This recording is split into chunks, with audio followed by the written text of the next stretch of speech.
بسم اللہ الرحمن الرحیم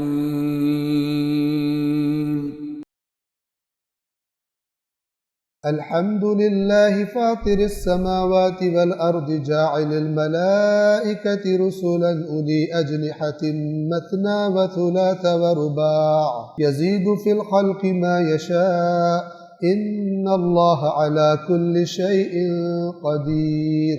یہ وہی زبان ہے جو احادیث میں کہا گیا، مثلا اگر تم ناخن نہیں کاٹو گے تو تمہارے ناخنوں کے اندر شیطان چھپ جاتا ہے۔ یہ شیطان سے مراد بری طاقت، برائی کی طاقت۔ آج کی زبان میں مثلا جراثیم، بیکٹیریا، مثلا یہ چیزیں اس کے اندر چھپ جاتی ہیں۔ اس زمانے میں ان تمام چیزوں کو بیان کرنے کے لیے کون سا لفظ تھا؟ شیاطین، چھپ جاتے ہیں۔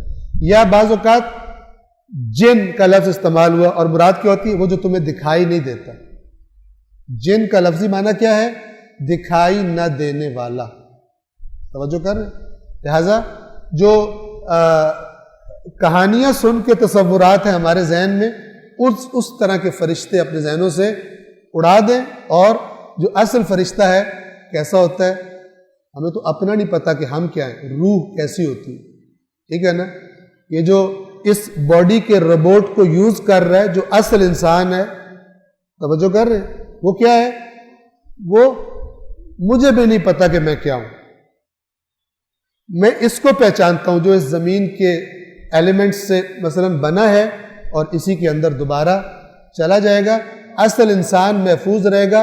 وہ آپ کو پتہ ہے یہ باڈی جو ہماری ہے، یہ کچھ عرصے کے بعد ساری کی ساری پرانے سیلز اس کے سب ڈیڈ ہو کے چلے جاتے ہیں، نئے سیلز آ جاتے ہیں، لیکن بندہ وہی رہتا ہے۔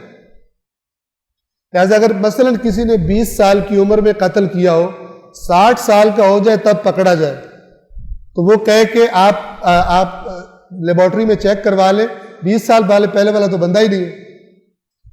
اگر ایک بھی سیل میرا وہ نکل آئے، ایک بھی ہڈی وہ نکل آئے جو اس وقت جس نے کام کیا تھا، تو پھر مجھے پکڑے، میں تو وہ ہوں ہی نہیں۔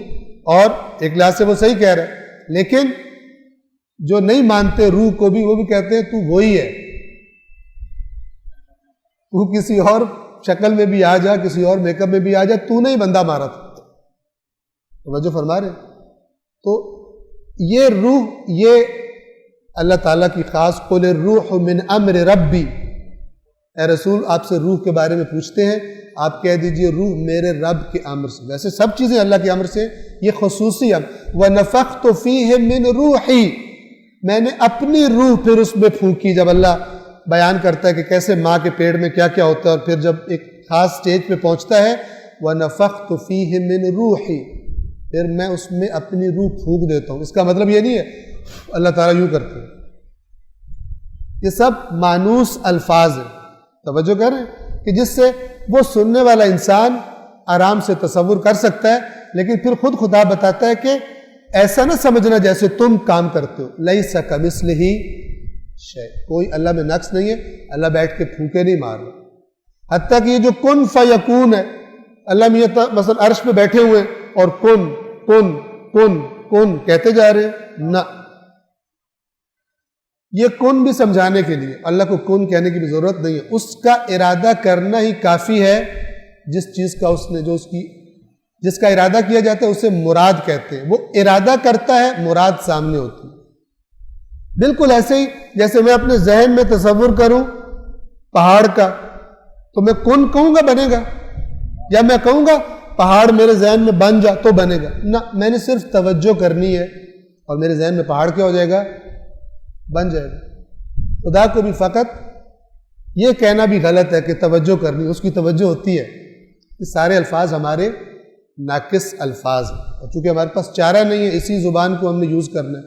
اور قرآن کے الفاظ بھی وہی جو عرب بولتے تھے، وہی الفاظ تھے، بس ہمیں یاد رکھنا چاہیے کہ جو بھی ٹیڑھا میڑھا ناقص معنی آئے تو وہ صحیح نہیں ہوتا۔ تو فرشتہ نہ مادی مخلوق ہے کہ اس کے اس طرح کے پر ہو جس طرح پرندوں کے یا ہوائی جہازوں کے پر ہوتے ہیں، کیونکہ یہ پر ہوا والی جگہ میں کام آتے ہیں۔ جب ہوا سے اوپر چلے جاؤ تو وہاں پر پھر آپ کو نہ ہوا ہوتی ہے کہ آپ اس کی بنیاد پر اڑ سکیں۔ وہ جیسے چاہے خلقت میں اضافہ کر دیتا ہے، یعنی خلقت میں مسلسل اضافہ کیے جا رہا ہے، اللہ تبارک و تعالیٰ کی خلقت کا پروسیس ختم نہیں ہوا۔ یہ بہت گہرا ایک فلسفی مطلب بھی ہے اس میں، کہ جس کی ابھی ہمارے یہاں پر گنجائش نہیں ہے، انشاءاللہ کسی بات کے موقع میں۔ صدق اللہ العلی العظیم۔